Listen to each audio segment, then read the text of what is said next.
A Alemanha, 1937. Em apenas 4 anos, ao impor suas políticas econômicas nacionais à força bruta, Adolf Hitler parecia ter cumprido sua promessa de levar novamente a Alemanha à prosperidade. A Alemanha, em 1933, estava debilitada economicamente. Existiam mais de 6 milhões de desempregados e o desemprego havia chegado a quase 1/3 da população alemã. Quando Hitler assumiu o poder em 1933, prometeu aos alemães que essa seria a sua primeira prioridade. Os nazistas haviam colhido os frutos da recuperação econômica global e contavam com as típicas políticas protecionistas projetadas para priorizar a indústria alemã nacional, enquanto instituía o rearmamento militar em larga escala. Eu não conheço nenhum industrialista ou comerciante que não apoiava o rearmamento. E, de fato, podíamos dizer que era a coisa mais patriótica que os alemães faziam. Tínhamos o que parecia ser crescimento econômico, estabilidade política, e era um país que estava começando a ser bem administrado e gerido. Mas havia um lado totalmente mais sinistro dessa recuperação econômica: o uso das famosas leis raciais de Nuremberg para confiscar negócios e propriedades pertencentes a judeus para o Estado nazista. Os nazistas e seus colaboradores se beneficiaram da arianização, que foi um roubo disseminado das propriedades e bens dos judeus. Embora a Alemanha estivesse se deleitando com a sua confiança recém-descoberta, Hitler e seus camaradas estavam ocupados vendendo a alma do país.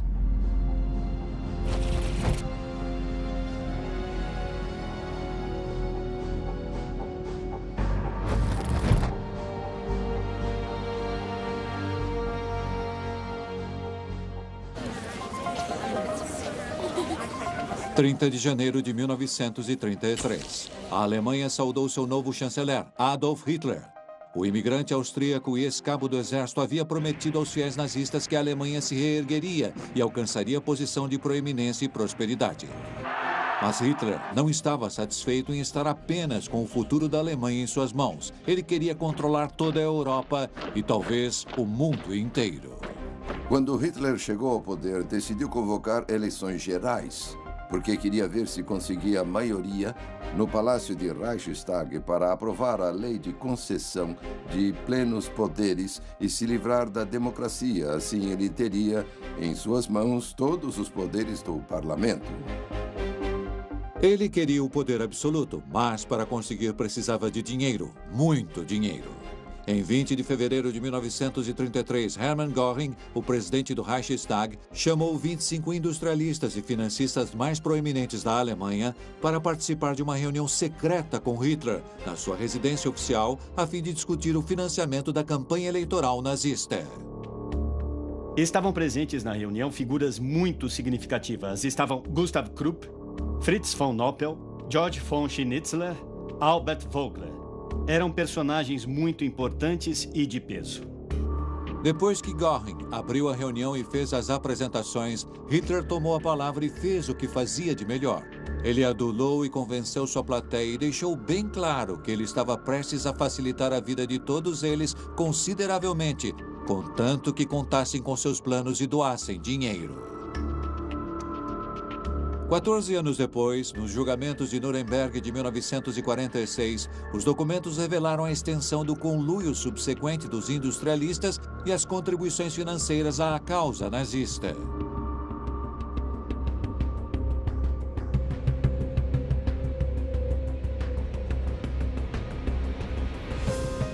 As quantias contribuídas pelos participantes da reunião de 20 de fevereiro de 1933 na casa do Göring foram pagas aos banqueiros Delbruck Schickler Company, como crédito na conta Nationale Treuhand. Eu fui designado para utilizar essa conta, que administrei como administrador judicial. Eu utilizei os valores dessa conta, emitindo cheques para o Sr. Hess.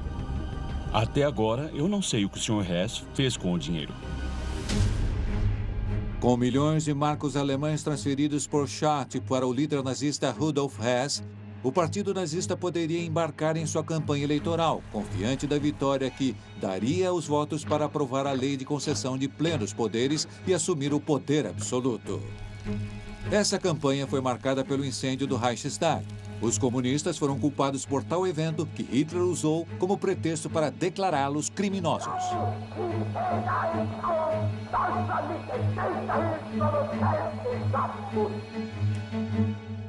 Na eleição de 5 de março, os nazistas aumentaram seu número de votos, mas ainda não eram a maioria que desejavam.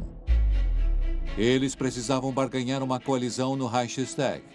Então, manter os cofres do partido cheios era mais vital que nunca. Como recompensa por seus serviços como intermediário entre os líderes industrialistas e banqueiros alemães, Schacht foi convidado para reocupar o cargo de presidente do Reichsbank.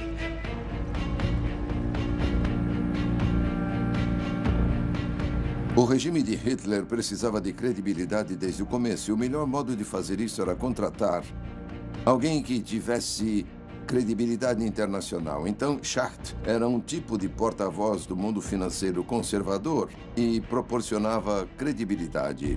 Na adulação dos grandes empresários, Schacht era o colaborador mais importante de Hitler e Göring. Mas a colaboração deles não era isenta de conflitos. Em 1º de abril de 1933, as tensões entre eles aumentaram, depois que Hitler declarou um boicote nacional aos negócios dos judeus e as tropas de assalto foram enviadas para intimidar e perturbar as lojas e estabelecimentos de judeus. Schacht, de imediato, reconheceu a estupidez de tal ação. Primeiro, havia investidores estrangeiros nas lojas de departamento. Eles disseram, essas lojas podem ser de judeus, mas nós somos ingleses, franceses e italianos, não somos judeus. E estamos sofrendo porque, se falirem, perdemos nossos investimentos. Os bancos concordaram, falaram, não somos judeus, emprestamos dinheiro para essas lojas de departamento. Se não pagarem os empréstimos, o problema volta para nós. Por fim, isso ficou tão extremo que até os nazistas que trabalhavam como funcionários nas lojas de departamento judaicas falaram, o chefe pode ser judeu, mas nós não somos, vamos perder nosso emprego. Nessa ocasião, Hitler deu ouvido a Schacht e cancelou o boicote. No entanto, o interessante foi que esse sinal de até onde Hitler poderia chegar para impor suas políticas de arianização foi atraente para seus novos colegas de negócios e para um mais em especial, o fabricante de armas Gustav Krupp von Bohlen. Krupp, que antes era um franco crítico de Hitler e os nazistas, escolheu esse momento para se converter à causa nazista.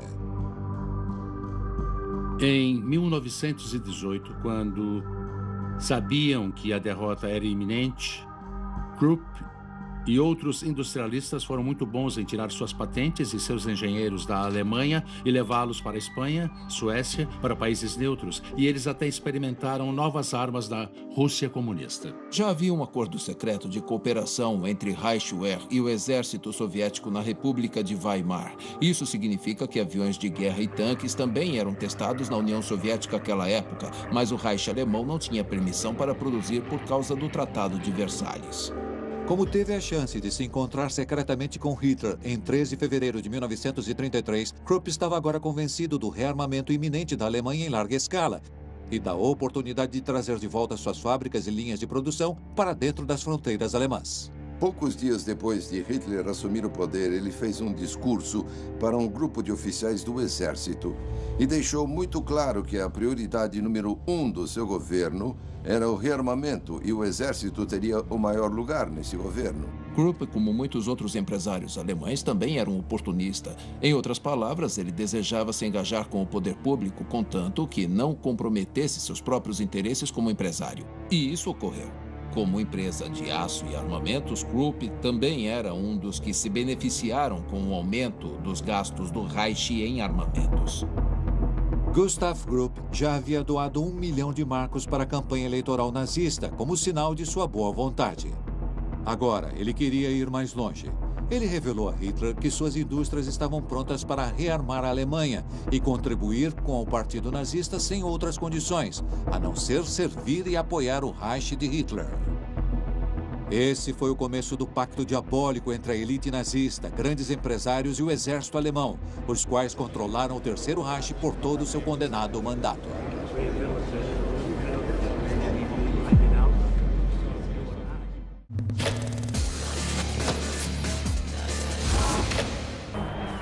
Para consolidar seu poder sobre a totalidade da economia germânica, Hitler precisava controlar a mão de obra alemã. dia 1º de maio de 1933, Hitler declarou o Dia do Trabalho Nacional e feriado remunerado. Por toda a Alemanha, os sindicatos organizaram manifestações enormes para comemorar esse evento, gratos porque o novo regime estava apoiando seus membros. Na realidade, Hitler tinha um plano muito diferente para eles. No dia seguinte, as tropas de assalto nazistas tomaram controle das sedes dos sindicatos de todo o país, prendendo seus líderes e confiscando seus bens, inclusive seus estabelecimentos, bancos, jornais, lojas e outras empresas de serviços.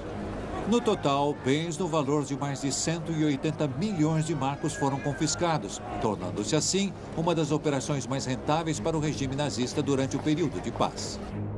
A mente por trás dessa operação era o novo líder do Partido dos Trabalhadores de Hitler, Robert Ley. Ley estabeleceu um novo sindicato nazista estatal, a Frente Alemã para o Trabalho, conhecida pela sigla DAF.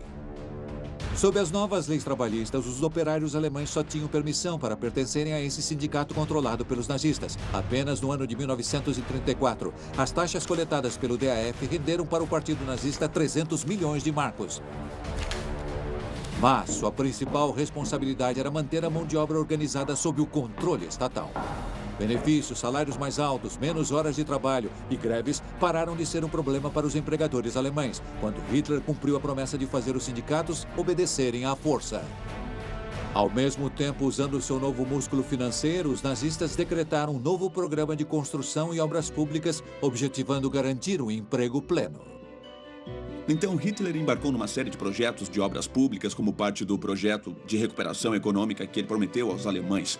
O mais famoso foi a Autobahn, que é um sistema de estradas incrivelmente impressionante e sem precedente em lugar nenhum do mundo. Em poucos meses, a Alemanha estava quase irreconhecível. Novos prédios modernos foram erguidos nas cidades alemãs, ligadas por uma nova infraestrutura de transporte com autoestradas e linhas de trem modernas, além de moradias acessíveis para os trabalhadores e suas famílias. A qualidade de vida dos alemães em geral melhorou de modo significativo e o desemprego foi quase erradicado. Porém, como sempre, quando se trata dos nazistas, essa prosperidade econômica era uma fachada para as atividades sinistras que ocorriam nos bastidores. Na realidade, ele estava pensando nas implicações militares também.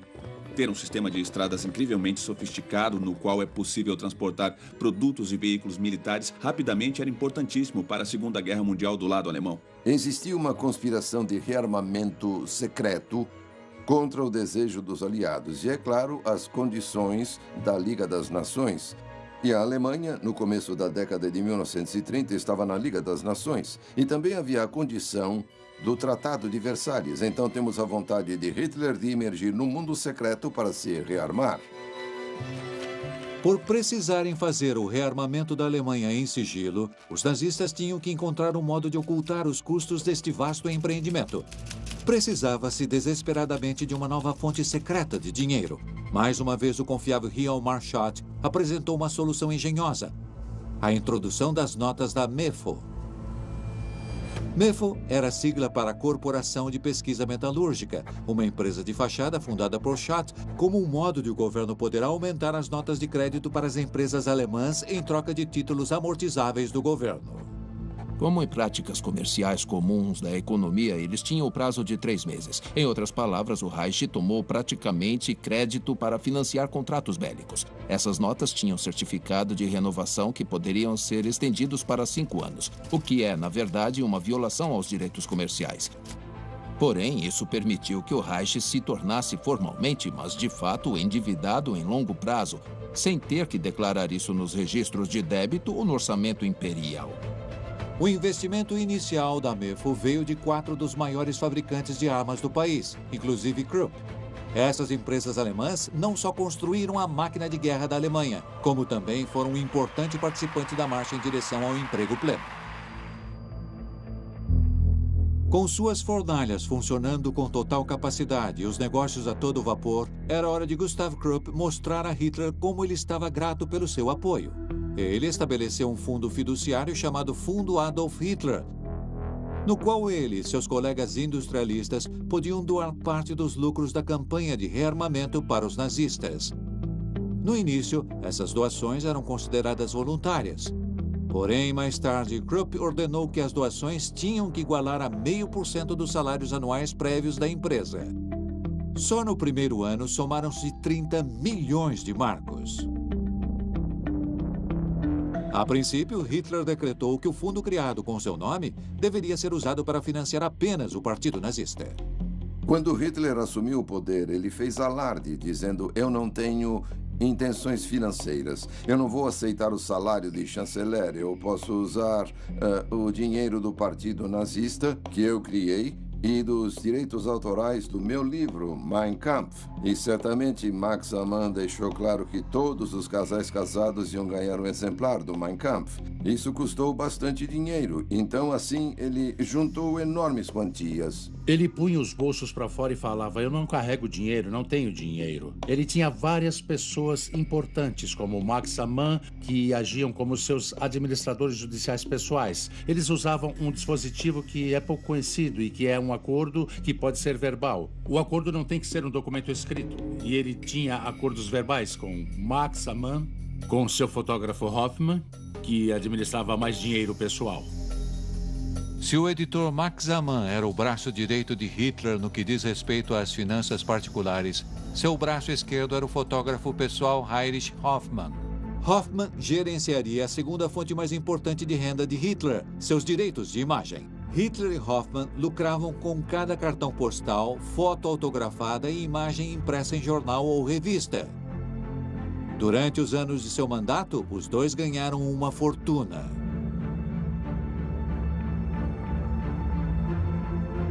O chefe de propaganda nazista Joseph Goebbels criou direitos autorais para o nome de Hitler, de modo que toda cidade que desejasse batizar uma praça ou rua em homenagem ao novo chanceler teria que pagar. Apesar de alegar ter uma vida modesta, Hitler estava juntando dinheiro. Só no seu primeiro ano no poder, ele declarou para fins legais a renda de 1,2 milhão de marcos. Essa foi sua primeira e última declaração de imposto de renda durante os 13 anos e meio no poder. Um funcionário público dedicado da Receita Federal do governo alemão procurou Hitler e falou: meu Führer, nós não encontramos nenhuma declaração sua do imposto de renda. Hitler fez um decreto imediato que o absolvia de qualquer atividade criminosa. A única coisa que podemos dizer de Hitler é que ele não era tão extravagante mesmo. Ele se vestia de modo normal, não gastava dinheiro, não tinha grandes estilistas fazendo roupas para ele. Mas sempre há exceções à regra. Em 1935, Gustav Krupp saiu do cargo de presidente do fundo Adolf Hitler e foi substituído pelo secretário particular de Hitler, Martin Bormann. Bormann usou o fundo para transformar a casa-refúgio de Hitler nos Alpes Bávaros, onde Bormann também tinha residência, num forte luxuoso que se tornou conhecido como Berghof. Na verdade, ele usava seu dinheiro para aumentar a eficiência do seu domínio sobre a Alemanha. Por isso, ele queria ampliar Berghof, porque era um centro do governo, correto? Fazia sentido. E ele poderia dizer: o governo não está pagando por isso, os impostos não estão pagando por isso, eu estou pagando. E todas as doações para o fundo Adolf Hitler eram livres. Em 3 de agosto de 1934, o presidente Paul von Hindenburg faleceu. Como o dinheiro agora não faltava e sua popularidade estava sempre em alta, Hitler não perdeu tempo e convocou um referendo para unir as funções de presidente e chanceler da República Alemã. Aprovado pela grande maioria, Hitler se tornou Führer do Terceiro Reich, com todo o poder à sua disposição para lançar a próxima fase do seu plano: restaurar as antigas fronteiras do Reich alemão antes do Tratado de Versalhes, de onde desferiria um golpe assustador no resto da Europa.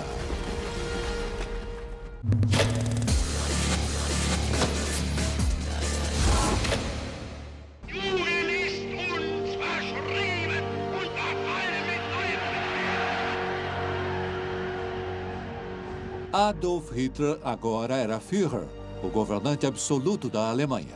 Depois de banir e exilar seus oponentes políticos internos e consolidar toda a autoridade em suas mãos, Ele agora desejava ir a público com seu já avançado plano de rearmamento militar.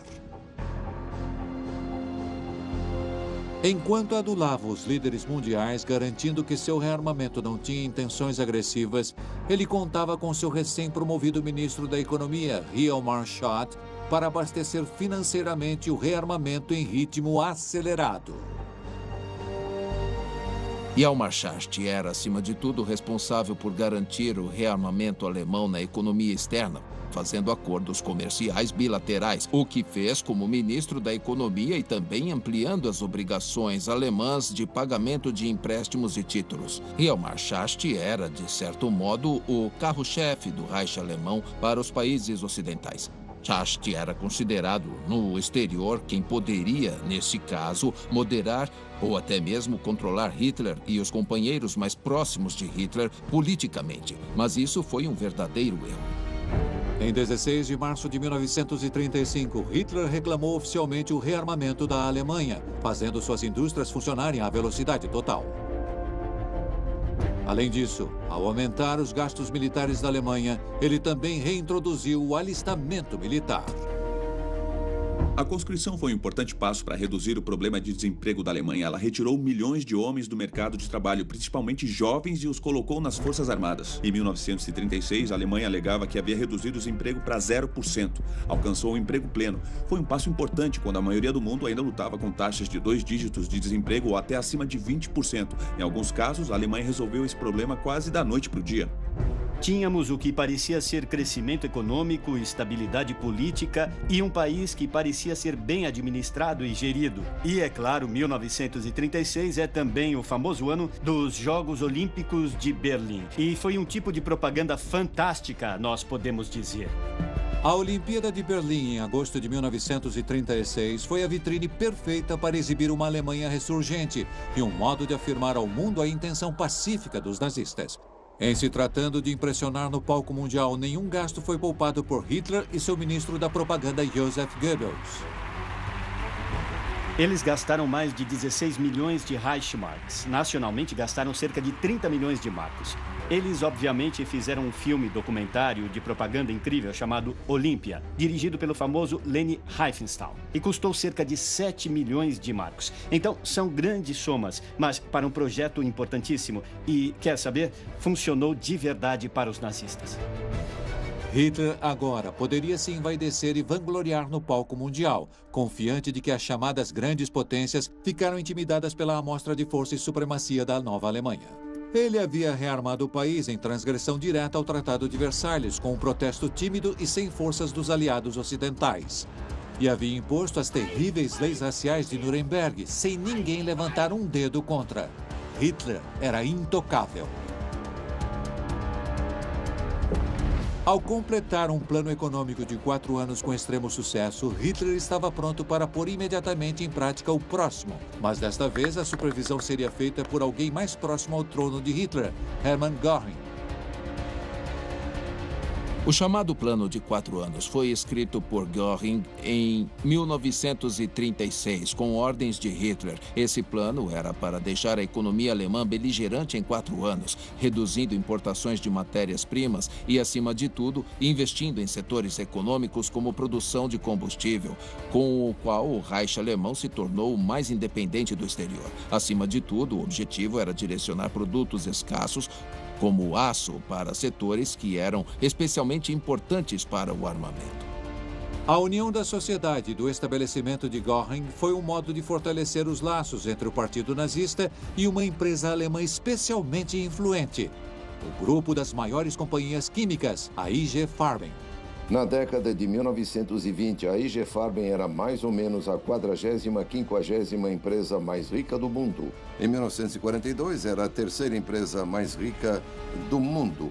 Como isso aconteceu? Como essa empresa, que era de produtos químicos, cresceu e virou uma empresa dominante na Alemanha nazista. A empresa fez enormes doações para o fundo Adolf Hitler, mas houve uma troca de favores também, porque a IG Farben não apoiou Hitler de longe. Ela insistiu que seus diretores tivessem uma vista nacional-socialista e, na verdade, promoveu cursos de treinamento sobre o nacional-socialismo. Temos aqui uma empresa que realmente se envolveu com o regime de Hitler. Era uma companhia química, mas também fazia borracha sintética, óleo sintético e, mais tarde, fez um pesticida chamado Zyklon B. Zyklon B, no fim, desempenhou um papel extremamente significativo e diabólico nos horrores da solução final.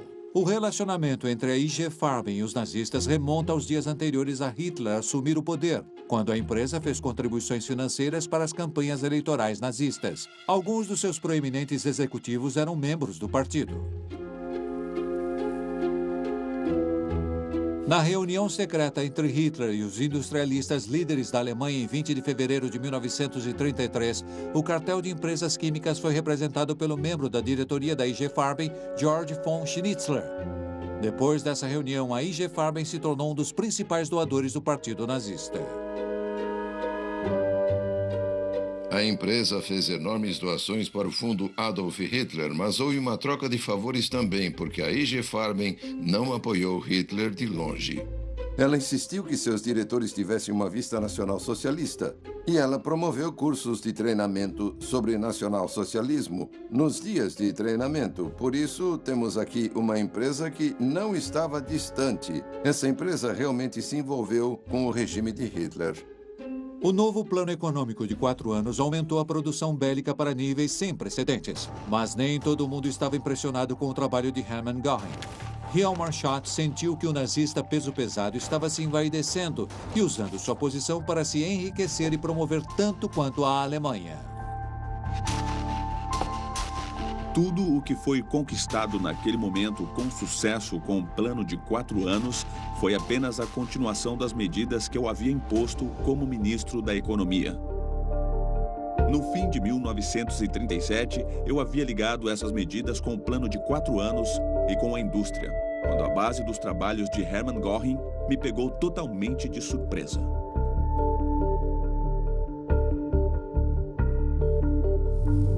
Göring não perdeu tempo em explorar o plano de 4 anos para obter ganhos pessoais. Quando os fabricantes de armamentos alemães demonstraram preocupação com a qualidade das principais reservas de minério de ferro da Alemanha nas montanhas de Harz, Göring não só proibiu o uso de minério de melhor qualidade importado, como também fundou uma empresa estatal de fundição de minério de ferro chamada Reichswerk Hermann Göring. E uma boa parte dos lucros da empresa ficava com ele.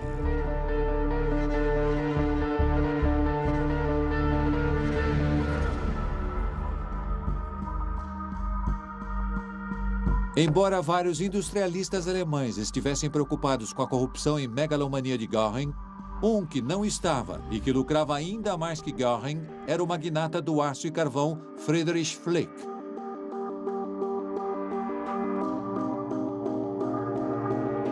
Flick era um homem que cresceu por esforços próprios e erigiu seu império industrial do zero. Ele era um dos 25 homens presentes na reunião secreta de 20 de fevereiro de 1933. Àquela época, Flick contribuiu com 100 mil marcos, doação que se tornou anual. Como muitos outros industrialistas, Flick ganhou contratos do programa de rearmamento governamental. Mas ele se envolveu mais intimamente com o regime nazista quando seu representante Otto Steinbrück o apresentou a Reichsführer SS Heinrich Himmler. Flick rapidamente se tornou um apoiador veemente do Reichsführer SS. O círculo de amigos do Reichsführer SS era representado por empresários alemães e membros da diretoria das empresas alemãs mais ou menos proeminentes. Esse círculo de amigos do Reichsführer SS tinha a tarefa de coletar doações para o benefício do Reichsführer SS Heinrich Himmler, as quais ele tinha liberdade para usar. As doações anuais desse círculo de amigos somaram cerca de 1 milhão de Reichsmarks no ano. Himmler assistiu invejosamente quando seu grande rival na disputa pela atenção de Hitler, Göring, se tornou o chefe supremo da economia alemã. Ironicamente, porém, quando Göring se tornou responsável pelo novo plano de 4 anos, ele descobriu que precisava da organização de âmbito nacional da SS para administrá-lo. A SS também foi útil para fazer a união com os financiadores como Friedrich Flick, que concordou em fornecer milhões de toneladas de carvão para as fornalhas da Reichswerk Hermann Göring. Uma vítima da nova cooperação entre Himmler e Göring na coordenação da economia alemã foi Hjalmar Schacht. Schacht havia se oposto a Göring, ao mostrar a Hitler suas preocupações sobre a administração da economia de Göring. Agora, com Himmler do seu lado, Göring pôde jogar de escanteio Schacht, que, como consolo, pôde continuar momentaneamente na presidência do Reichsbank naquele momento. Eu não acho que Hitler era um bom gerente. Eu acho que sua técnica era dar para umas 4 pessoas a mesma tarefa e deixá-las se matarem para fazer. Havia muita gente competindo para tentar chamar a atenção de Hitler. Não havia delegação de tarefas nem gestão de verdade. Com Schacht fora do caminho, Göring havia consolidado com sucesso sua posição como único e supremo chefe da economia e indústria alemã. Com seu modo tipicamente bombástico, ele não resistiu em passar uma mensagem final para o humilhado Schacht, numa ligação de despedida do seu escritório no Ministério da Economia. Herr Schacht, agora estou sentado na sua cadeira.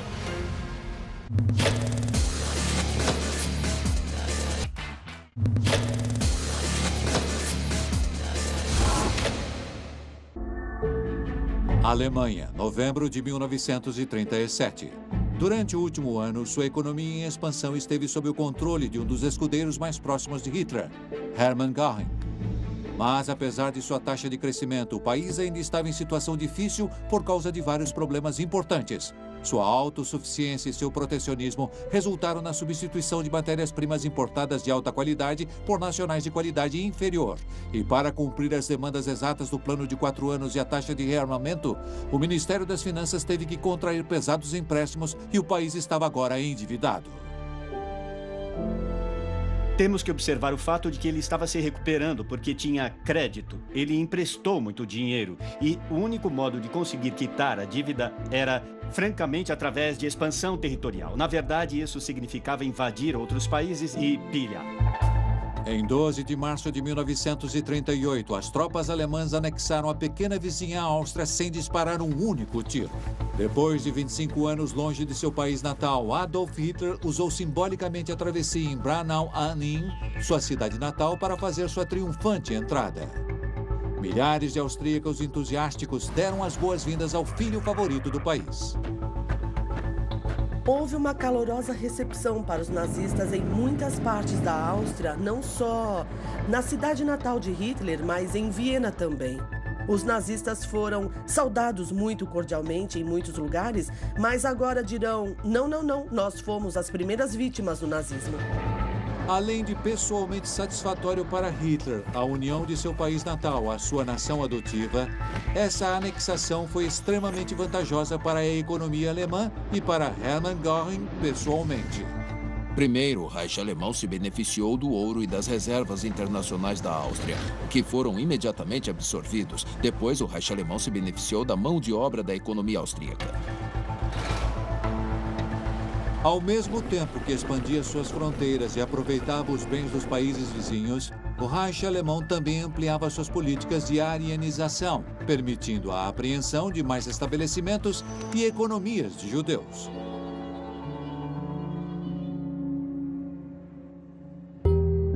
A arianização foi um programa muito bem desenvolvido e orquestrado. Adolf Eichmann havia desenvolvido uma estratégia muito eficiente para essencialmente roubar tudo dos judeus que queriam sair. Queriam sair a princípio da Áustria e depois da Alemanha.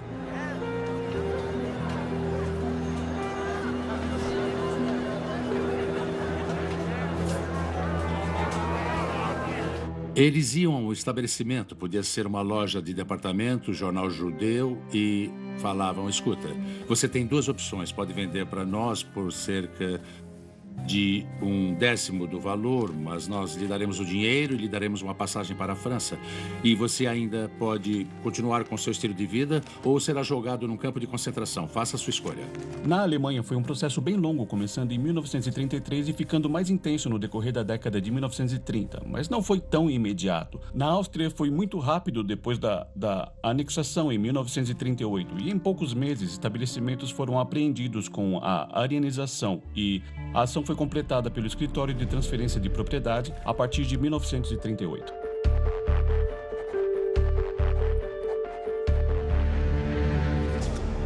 A essa época, os nazistas ainda não haviam decretado a solução final para a questão judaica. Para alguns felizardos, ainda existia um modo de fugir do Reich alemão, contanto que comportassem em entregar todas as posses para o governo alemão. Eu vi os documentos de imigração da arianização da família sobre a qual eu escrevi, os Hammerswalds. É de partir o coração porque tudo, desde o anel de esmeralda quebrado até o piano, estava nessa lista. E eles não podiam sair do país a não ser que entregassem absolutamente tudo. Os nazistas se beneficiaram com a imigração judaica aplicando uma taxa de voo, a qual tirava 35% da propriedade deles na imigração. E também pegaram muito mais quando os judeus tentaram transferir dinheiro. Chegaram a aplicar até 80% de sobretaxa sobre tudo que tentaram transferir. À medida que a pressão pela arianização aumentava entre 1935 e 1938, tornou-se comum judeus venderem seus negócios para gerentes arianos, em que eles achavam que podiam confiar para cuidar dos estabelecimentos até que pudessem voltar. Todos os judeus nessa época que tinham negócios pensaram que o nazismo poderia ser apenas uma fase passageira. Beleza, vamos obedecer às regras de arianização e eu vou, no papel, dar o meu estabelecimento para um gerente ariano, esperando recuperar quando voltar, seja lá de onde eu estiver indo. Mas, infelizmente, depois de realizada a transferência, eles ficavam totalmente à mercê dos antigos sócios e não podiam fazer nada se fossem expulsos. E, em segundo lugar, o dinheiro que era dado a eles em muitas vendas também era posto em contas bloqueadas, então também não havia nenhuma flexibilização. Na Áustria, esse processo se intensificou depois que Göring declarou o registro compulsório das propriedades de judeus como parte do seu plano de 4 anos. O principal departamento de segurança do Reich era como uma câmara de compensação. Eles davam um visto de saída para os judeus saírem do país. Mas era como uma fábrica na qual eles entravam e roubavam todas as posses que entregavam novamente por escrito. Depois, no final, o judeu recebia o documento para sair, se tivesse sorte. O Partido Nazista controlava o processo de urbanização com muito cuidado. Por exemplo, os administradores econômicos tinham o direito de decidir quem ficava com uma propriedade específica, controlando o processo de arianização e, portanto, era principalmente dado aos membros do Partido Nazista. E isso gerava mais corrupção. A perseguição ideológica e econômica aos judeus andou de mãos dadas. E, em novembro de 1938, incitados pela propaganda antissemita de Goebbels, membros das tropas de assalto com a ajuda de civis realizaram a maior e mais cruel ação contra os judeus.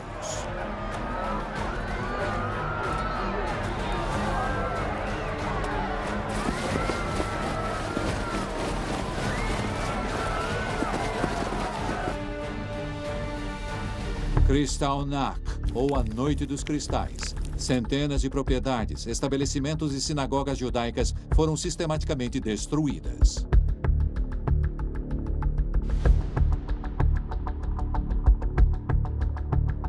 Muitas das janelas das lojas destruídas eram asseguradas por senhorios arianos, que alugavam essas lojas para os judeus. E agora, esses arianos estavam pedindo o dinheiro de volta, deixando algumas empresas de seguro alemãs em risco de falência. Göring ficou furioso com Goebbels. Numa reunião interna, ele falou: seria melhor se tivesse matado alguns judeus em vez de destruir as janelas das lojas que temos que consertar com vidro belga importado. Göring apresentou uma boa solução. Ele decidiu prender os judeus responsáveis pela violência e exigiu que pagassem 1 bilhão de Reichsmark via impostos diretos adicionais como compensação. Eles impuseram imposto sobre fortuna para os judeus que pagariam mais de 18 meses em 5 prestações. Isso abocanhou 25% da riqueza total dos judeus, mais de 1 bilhão de Reichsmarks, e foi visto como imposto punitivo pelos eventos da Noite dos Cristais. É claro que os judeus não foram os responsáveis, foram as vítimas. Numa tentativa de proteger ao menos um pouco dos seus bens, alguns judeus os enviaram para a Suíça, onde acharam que o sigilo do sistema bancário suíço poderia manter parte de suas posses longe das garras dos nazistas, mas até isso não foi totalmente eficaz. O que foi muito cruel foi que a Gestapo enviava agentes para a Suíça, geralmente com uma procuração forçada de alguém que eles haviam posto num campo de concentração. E apresentavam essas procurações e diziam: eu sou o representante de fulano e estou aqui para tirar todos os bens dele do banco. Depois de ter marchado sobre a Áustria e depois, em outubro de 1938, sobre a região dos Sudetas, com pouco mais de um murmúrio de protesto da comunidade internacional, Hitler se preparava para expandir sua busca por território e recursos. Em 15 de março de 1939, Hitler mobilizou suas tropas e ocupou o resto da Tchecoslováquia. Como na Áustria, o exército alemão encontrou pouca resistência e a comunidade internacional abandonou o governo tcheco à própria sorte. A Tchecoslováquia tinha algumas das indústrias mais desenvolvidas do antigo Império Austro-Húngaro, assim como reservas importantes de carvão na região da Silésia. Todas elas foram rapidamente apreendidas e controladas pelo Reich. As avançadas indústrias automotivas, armamentistas e aeronáuticas da Tchecoslováquia permitiram que o país tivesse uma das forças armadas mais bem equipadas do Império entre guerras. E como não houve confrontos, os alemães puderam confiscar uma vasta gama de equipamentos militares suficientes para armar 30 divisões, metade do exército alemão. Mas houve uma coisa que o Reich não pôde se apossar de imediato: as enormes reservas de ouro tchecas. O Banco de Compensações Internacionais foi um banco montado depois da Primeira Guerra Mundial para coletar as indenizações alemãs. Então, todos os países envolvidos na guerra tinham contas lá. Em 1939, o governador do Banco da Inglaterra, Montagu Norman, era um amigo próximo do presidente do Reichsbank, Hjalmar Schacht. Poucos dias depois da transferência das reservas de ouro tchecas para o Banco da Inglaterra, Schacht pediu que Norman entregasse essas reservas de ouro para o Banco de Compensações Internacionais e depois transferi-las para o Reichsbank. E Norman concordou de bom grado. Nenhum dos outros participantes do Banco de Compensações Internacionais ousou protestar. O que Hitler queria, Hitler conseguia. Ele era partidário dos nazistas e ele não protegeu as reservas, então foi um dos modos como eles usaram um banco montado para o propósito de coletar indenizações dos alemães depois da Primeira Guerra Mundial. Eles o usaram numa enorme rede de lavagem de dinheiro. Foi, na verdade, muito brilhante o que fizeram. Brilhante, mas absolutamente ilegal e corrupto. No verão de 1939, Adolf Hitler era o soberano absoluto de um Reich que estava expandindo sem resistência pela Europa. Ele havia sido ajudado e incitado pelo seu círculo servilmente corrupto, pelos industrialistas e financistas inescrupulosos e pelo poder crescente das forças armadas alemãs. Hitler não era controlado pelo exército ou pelos grandes empresários. Ele sempre foi um agente livre nesse cartel. Mas é claro que eles tinham um enorme peso de influência em certos pontos nas políticas de Hitler. Eles não controlavam as políticas dele. Hitler não era um fantoche do exército nem dos grandes empresários, mas era comparsa deles. Mas, apesar do crescimento ávido de sua economia, o déficit comercial e financeiro do Reich alemão havia inchado em proporções inimagináveis. Para satisfazer o monstro que havia criado, Hitler precisava expandir as fronteiras da Alemanha muito mais e roubar muito mais.